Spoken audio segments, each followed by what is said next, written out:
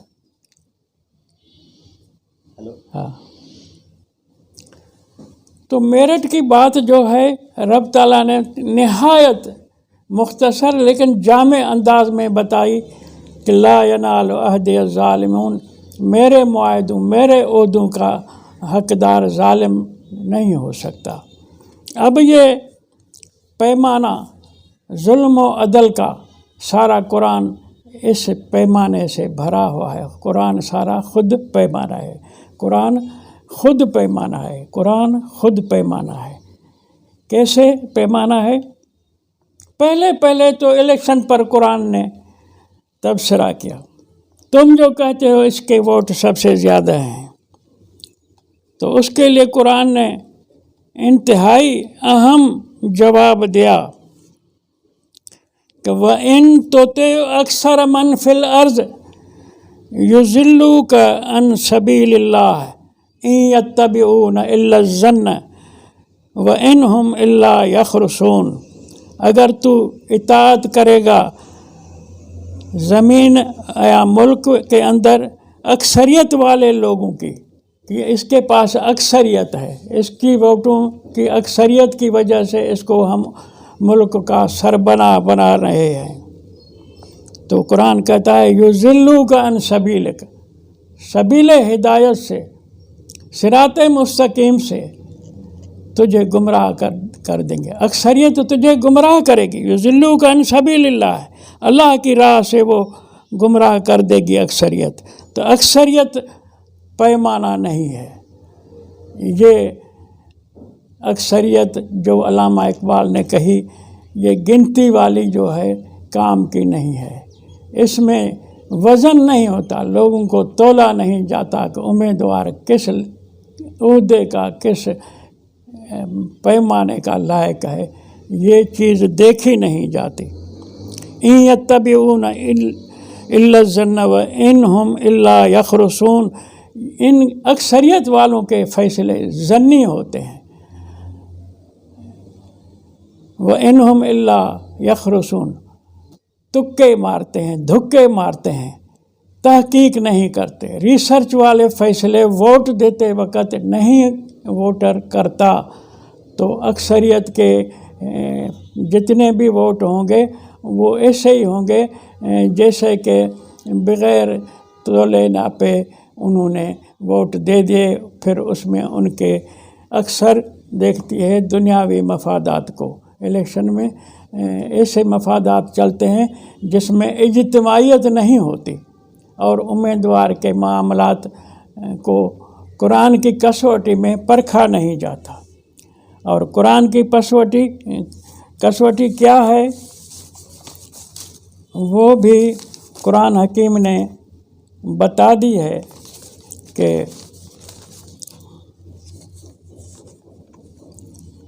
ومن ازلم ممن منع مساجد اللہ ان یذکر فیہا اسمہ وسعی فی خرابہا،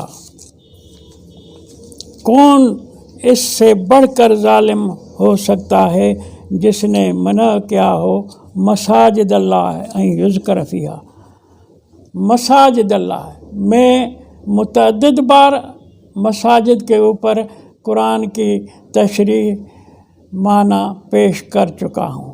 اللہ کی مساجد، مسجد کی معنی تو عدالت ہے، مسجد کی معنی تو گورنمنٹ کے دفاتر ہیں، اللہ کی معنی عوامی حقوق کے تحفظ کے مقامات۔ مسجد ہوتی ہے عوامی ضروریات، عوامی حقوق، عوامی مسائل کے تحفظ کی جگہ، جہاں سے جاری ہونے والے آرڈر کے اتباع میں لوگ چلیں۔ ان سے جو لوگ منع کریں کہ ان یذکر فیہا اسمہ، جس کے اندر اللہ کے نام کا قانون چلایا جائے، یذکر فیہا اسمہ۔ ذکر کی معنی نصیحت تو مشہور ہے، لیکن ذکر کی معنی قانون بھی ہے، ذکر کی معنی تاریخ بھی ہے، ذکر کی معنی قرآن بھی ہے۔ یہ مستقل یعنی اہم معنی ہیں جو قرآن سے ثابت ہیں۔ میں اس کے اوپر کچھ کہہ چکا ہوں اور آئندہ بھی کہتے رہیں گے۔ ان معانی کے لیے ثبوت قرآن سے ہم نے پیش بھی کیے ہیں۔ وسعی فی خرابہا، اور وہ ظالم آدمی کوشش میں ہوتا ہے کہ اللہ کے قانون کو ویران کرے، برباد کرے۔ کورٹوں میں اللہ کے قانون نہ چلے، مسجد مانا کورٹ، عدالت مسجد کے معنی، تو اس کے اندر اللہ کے قوانین نہ چلے۔ جو اس طرح کا آدمی ہو، قانون میں وہ اللہ کے قانون سے بغاوت کرنے والا ہو، تو وہ ظالم ہے۔ ومن ازلم، بڑھ کر ظالم ہے، اس سے بڑھ کر ظالم کوئی ہو نہیں سکتا۔ تو ان باتوں پر آپ نے غور کرنا ہے۔ یہ سورۃ الکہف، اس کی آیت نمبر ہے 57۔ اس میں رب تعالیٰ نے فرمایا کہ وہی بات، ومن ازلم ممن ذکر بآیات ربہ فأعرض عنہا ونسی ما قدمت یداہ انا جعلنا علی قلوبہم اکنۃ ان یفقہوا وفی آذانہم وقرا وان تدعوہم الی الہدی فلن یہتدوا اذا ابدا۔ کون اس سے بڑھ کر ظالم ہو سکتا ہے جو ذکر بآیات ربہ، اس کو نصیحت کی گئی اللہ کے آیات سے، رب تعالیٰ کی آیات سے اس کو نصیحت کی گئی، سمجھایا گیا، بتایا گیا، کہو کہ ان آیات پر چلنا ہے۔ فأعرض عنہا، پھر آیات ربی سے منہ موڑا اس نے۔ تو سارے آج کے مذہبی پیشوا خاص کر کے، اور پھر عوام اس سے ان کے علاوہ سب اللہ کی آیات سے منہ موڑے ہوئے ہیں۔ ان کا دین، ان کی فتوائیں، ان کا مسلک ساری غیر آیات اللہ کا ہے۔ اور اس پر میں نے آپ سے مثال دے کر کہا کہ جائیں اور کتابوں کی مارکیٹیں بھری پڑی ہیں، ان کی فتوائیں دیکھو، وہ آیات اللہ کے خلاف ہیں، وہ لوگوں کے ناموں کی فتویٰ ہیں۔ اور وہ لوگ کون ہیں؟ وہ لوگ اتجادلوننی فی اسماء سمیتموها انتم وآباؤکم ما انزل اللہ بہا من سلطان۔ تم لڑتے ہو کہ ہمارے اماموں کی فتوائیں چلیں گی، ہمارے پیشواؤں کی فتوائیں چلیں گی۔